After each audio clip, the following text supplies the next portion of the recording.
주말 이렇게 겪고 그러면서 내가 이것저것 이렇게 서치하다가 이상한 거 하나 봤어요. 어떤 거요? 스털링 지금 첼시 뭐 거의 이제 메디컬 정도 남겨놨다 네. 이런 얘기가 있는데 그렇죠. 영입을 하면 투엘이 윙백으로 쓸 거다 이런 얘기 보고 내가 아니, 뭐야. 그래서 그 엄청나게 싸울 수도 있다. 근데 이건 사실 말이 안 되잖아. 예, 그죠?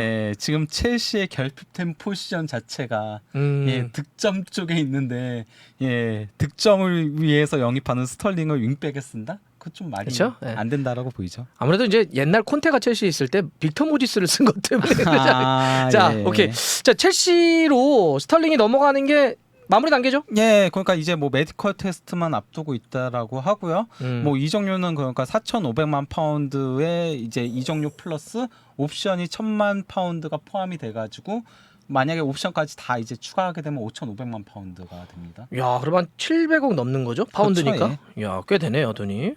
첼시는 왜 스털링을 영입하려고 하는 겁니까? 일단 뭐 아까도 얘기 들었다시피 음. 첼시한테 가장 결핍된 거는 이제 득점력에 있죠. 맞아요. 예, 그것도 이제 최전방 공격수가 루카쿠를 원래 영입했는데 그게 실패로 돌아가면서 그러면서 결국은 하베르츠 가짜 9번으로 갔잖아요. 그 하베르츠 가짜 9번이 나름 경기력적인 부분에선 도움이 많이 되긴 했어요. 하지만 최전방 스트라이커는 골을 어쨌든 넣어야 되는데. 그렇죠. 예, 그런 득점에서의 아쉬운 부분들이 있는데 네. 예, 그걸 이제 스털링을 영입해가지고 일정 부분 보충을 이선해서 하겠다라는 얘기인 거죠. 아, 그러니까 지금 네. 현재로서만 놓고 보면 카이 하베르츠를 일단 가짜 9번처럼 세워놓고 네. 그걸 썼으니까 그러니까 여기가 카이 하베르츠가 이제 움직임이나 이런 건 괜찮다고 네. 하는데 좀 더 결정력은 올려야 되니까 네. 이설을 강화하겠다. 네. 그러기 위해서 스털링은 사실 약간 왼쪽에서 이렇게 중앙이 가능하니까. 근데 이선에 스털링만 넣으면 되나? 그래도 스털링이 최근 5시즌 연속 두 자릿수 골을 넣고 있어요. 프리미어리그에서. 그건 맨시티가 받쳐줘서 그런 게 아닐까요?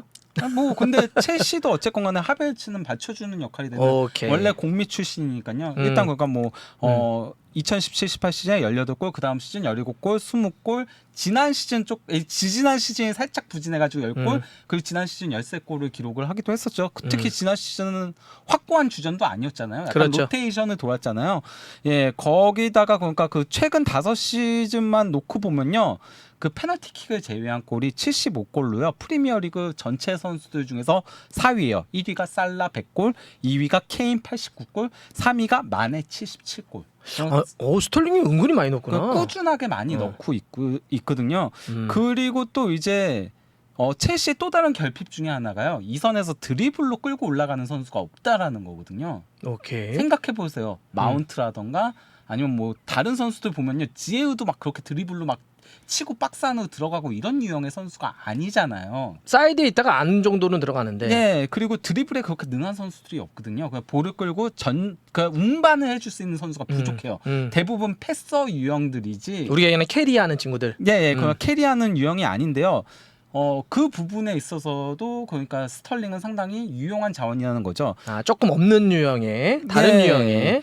실제 그 2017-18 시즌 이래로 페널티 박스 안에서의 드리블 성공이 82회로 최다예요. 스털링이 프리미어리그 선수들 전체 중에서 성공 드리블이죠? 예, 네, 성공한 드리블. 예, 성공한 드리블도 그렇고요.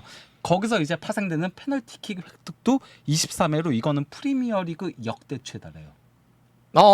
근데 그래서 약간 스털링이 좀 심하게 넘어지는 거 아니냐 이런 얘기도 있지. 다이빙 논란이 있긴 하죠, 실제로. 네네. 그리고 약간 좀 그렇게 하긴 하지만은 그리고 지난 시즌에 어쨌건 간에 그 페널티 박스 안에서의 볼 터치 횟수도요. 살라하고 부카요 사카하고 마네에 이어서 4번째로 많아요. 그러니까 박스 안으로 침투에 들어가고 볼을 끌고 가고 거기서 이제 골도 넣고 페널티킥도 얻어내고 득점들을 어쨌건 간에 생산해 줄 수 있는 선수라는 거죠. 자, 정리해 보면 그러니까 루카쿠가 실패했고 그러면 현재 카이 하베르츠의 가짜 9번인데 열심히는 잘 뛰어주지만 결정력 부족한 거를 이선 쪽에서 그동안 좀 없었던 유형의 스털링으로 채우려고 한다. 네. 약간 정리가 좀 됐어요. 네. 근데 스털링 하나만 갖고는 좀 더 파괴력이 그렇잖아요, 사실. 그렇기 때문에 첼시는 그러니까 하피냐도 영입을 하고 싶어하는 거죠. 그러면 카이 하베르츠를 최전방에 놓는다고 한다면 스털링, 하피냐 예. 이 그림을 그렇죠. 그러려고 한다. 왜냐 하피냐도 2자릿수 골 넣는 선수잖아요. 그렇죠. 그리고 하피냐도 드리블에 능하잖아요. 그렇죠. 예, 그러니까 딱 하베츠가 가짜 9번에서 이렇게 내려오면 둘이 이렇게 올라가면서 사실상 투톱처럼 되는 거죠. 그러니까 토트넘이 현재 구동하는 거와 그렇지. 유사한 부분들을 하고 싶어 하는 건데요. 첼시가. 아. 문제는 이제 바르셀로나 저희가 얘기를 많이 했었잖아요. 그러니까 하피냐 이거 진짜 약간 좀 묘하게 흘러가는 것 같아요. 이적이. 네. 뭐 그러니까 그 토크 스포츠에서도 최근에 이제 보도가 나왔는데요. 그냥 뭐 이적료까지는 맞춰준대요. 누가요? 바르셀로나가. 누가? 바르셀로나가. 예, 아. 리즈가 그가 첼시에서 리즈 측에 제시한 이적료를 바르셀로나가 맞춰준다라고 하는데 그러면 하피냐는 지난번도 얘기했던 것처럼 바르셀로나를 가고 싶어하는 거죠. 본인은 그때 네. 호나우지뉴를 좋아하기 때문에 네. 호나우지 선배가 뛰었던 난 바르셀로나야 비슷한 돈이면 네. 오케이. 그런데 리즈가 이걸 안 받는 이유가요. 뭐 그러니까 이적료 원래 분할 지급 많이 하잖아요. 물론 뭐 첼시는 지금 일시불을 질렀다라고는 하는데 예, 분할 지급 많이 하는데 이 분할 지급이 그러니까 영국 쪽 언론들의 얘기로는 내년부터 지급하려고 한다. 그래서 굉장히 창의적인 딜이다. 이거는 잠깐만. 이번 여름에 데려가는데 네.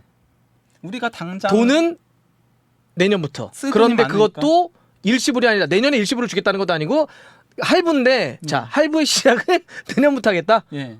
너무 창의적인데? 그러니까 리즈가 이걸 못 받는다는 얘기들이 나오는 거죠.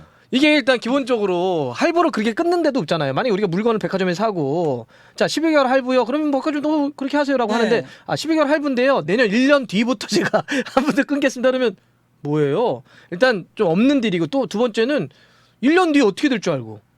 그러니까 바르셀로나 힘든데 더 어떻게 될지 예. 모르잖아요. 불확실성이 있으니까. 그러니까 지금 그 현지 보도들에 따르면 그 야. 독일 쪽에서도 바이에른 쪽에서 그 레반도프스키 딜할 때 일시불 아니면 안 받으려고 한다라는 얘기가 있어요. 그러니까 이적료도 이적료지만은 바르셀로나 재정 상황을 믿을 수가 없기 때문에 현재 그러니까 뭐 바르셀로나가 그걸 또 1년 뒤에 지급하겠다라는 얘기를 한 건 아닌데 네. 저 레반도프스키 관련해서는 그쪽은 근데 이제 분할로 어쨌건 기본적으로 원래 이적료가 세면은 분할이 하죠. 기본이잖아요. 예. 근데 현재 뭐 비달 관련된 미지급분도 있고 하더라고요. 그 유벤투스에서 데려왔을 때 그런 것들이 있다 보니까 구단들이 조금 바르셀로나랑 협상할 때 분할을 조금 원치 않아 한다라는 얘기들이 있더라고요. 그러니까 바이에른 뮌헨은 만약 레반도프스키를 많이 데려간다면 네. 지금 여러 가지 이렇게 상황을 쭉 보니까 얘네 우리한테도 좀 분할 얘기할 것 같은데 그것도 1년 그러니까 만약에 간다면 우린 절대 분할 같은 거 안 된다. 네. 아예 선수를 치고 나왔다. 그런 얘기들이 있더라고요. 바르셀로나가 어렵게 되게 어렵나 보다. 지금 어쨌건 간에 그 중개권료를 팔아서 지분을 팔아서 돈들을 끌어오긴 하거든요. 계속 그건 그렇게 맞아요. 하고 있죠. 예. 네, 그렇게 하고 있는데 그게 어쨌건 간에 그러면은 자기네들의 수입의 그만큼을 포기하는 거나 마찬가지인 거잖아요. 미리 땡겨서 돈 예. 쓰겠다는 거니까. 그리고 지금 어쨌건 바르셀로나가 미지급분들이 상당히 많이 있어요. 일단 뭐 대용 같은 경우도 대용도 그렇다며 네, 진짜. 그러니까요. 대용 연봉이 이렇게까지 올라간 이유가 지금 얼마인데요? 대략. 지금이 그러니까 대충 1억 4천 그 1,400만 유로인가? 뭐 그럴 거예요. 연봉이 예, 대충 연봉 1,400만 유로를 아마 지불을 해야 되는 걸로 알고 있는데 이게 그러니까 그 코로나 때 미지급분들이 있는 거예요. 총 2시즌 동안에 그러니까 우리가 지금 힘드니까 지금 미지급하고 그걸 뒤로 하겠다 하면서 재계약을 했던 거였거든요. 그러니까 정확한 액수는 대용한테. 저희가 나중에 파악해봐야 되지만 이런 거라는 거죠. 예를 네. 들어서 연봉이 100억이야. 네. 100억인데 이제 코로나 시국이었어. 그러니까 야 미안하다. 나 진짜 연봉 지금 100억 진짜 줄 수가 없어. 네. 이해하지 그랬더니 뭐 그럴 수 있습니다. 그러면 지금 50억을 주고 나중에 코로나 풀리면 150억 주면 되잖아. 네, 이렇게 했다는 거죠. 그렇게 해가지고 지금 그러니까 대용한테 미지급분이 2천만 유로예요.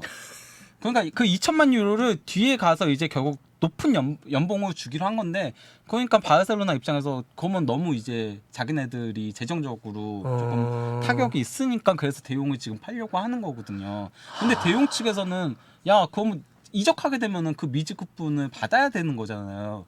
2년간 어쨌건 본인 입장에서는 희생한 거잖아요. 그렇죠. 그렇죠. 예, 그러니까 그거 받아야 되니까 그래서 지금 바르셀로나하고 대용 간의 그런 협상들도 상당히 꼬여 있구나. 꼬여 있다라는 얘기들이 많아요. 자, 그래서 이제 이적할 때 그 미지급분을 어떻게 해결할지에 대한 그렇지. 얘기들도 많이 있다라고 하더라고요. 복잡하네. 네. 자 그러면 다시 돌아오면 자, 스털링은 뭐 이제 첼시로 넘어가는 게 거피셜. 그러면 사실상 뭐 임대 복귀한 갤러거라든지 어린 선수들 콜업한 거 빼면은 사실상 새로운 완전한 영입은 스털링이 1호가 될 수 있는데 어떻게 뭐 하피냐는 아까 좀 복잡 묘하게 흘러간다고 그랬는데 하피냐는 그렇죠. 어떨 것 같아요? 이거는 그거 진짜 몰라요? 네, 이건 지켜봐야 돼요. 근데 첼시가 근데 왜냐면 어쨌건 간에 스페인 쪽에서는 그냥 제대로 저기 할부로 했다라고 보도를 하고 있는 거니까 이건 그냥 영국 쪽 보도와 스페인 쪽 보도가 조금 상충하는 부분들이 있기 때문에 그러니까 하피냐 관련해서는 네. 그러니까 바로 스페인 쪽 보도는 그냥 원래 지금부터 분할 지금 얘기한 거다. 영국 쪽에서는 1년 뒤부터 분할 지금 네. 이렇게 좀 보도는 좀 다르다. 네, 아마 그러니까 받는 소스들이 다 다르니까 영국 쪽은 리즈 쪽에서 받을 거고 그렇지. 다 구단 서로 네. 좋을 대로 받는 거지. 그렇게 되니까 아마 이거는 조금 더 지켜봐야 되는데 그냥 확실한 거는 리즈는 첼시의 제의를 받았고 그리고 그 하피냐는 바르셀로나에 가고 싶다. 이것까지가 현재까지의 팩트인 겁니다. 오케이. 자 그러면 첼시 그럼 이 볼리가 이제 미국 자본이 네. 여기는 이제 대주주가 됐잖아요. 네. 근데 영입이 약간 좀 시원찮다 느낌이 그렇지 않아요? 그렇죠. 왜냐하면 지금- 수비도 리디거라든지 크리스텐센이라든지 빠져나갔는데 네, 근데 이제 더리우트는 약간 지금 바이에른 쪽으로 기우고 있는 상태고, 좀 욕 그래서 먹을 약간- 것 같은데? 예, 비판들도 많죠. 그럴 것 그리고 같아. 예, 라포르타 만나서도 뭐 이거 이용당하는 거 아니냐. 지난번에 바르셀로나 예, 아무래도 어쨌건 간에 물론 볼리가 그 다저스 구단 잘 운영하고 있지만은 축구에서의 그런 선수 트레이드하고 뭐 이런 것들과 운영 방식과 축구는 또 다르잖아요. 다르죠. 축구는 그러니까 어. 이적료라는 게 막 그렇게 크게 발생하는 스포츠는 솔직히 말하면 축구밖에 없고, 축구는 그럴 수밖에 없는 게 한 리그가 아니고 다른 리그들과의 협상이다 보니까 그럴 수밖에 야구는 사실상 미국 딱 그 그렇죠. 안에서 이루어지는 게 거의 다니까. 그리고 이제 드래프트 제도라는 게 있어가지고 또 그렇지. 드래프트권 그렇지. 가지고 막 이렇게 하고 리빌딩도 하고 막 이런 것들이 있잖아요.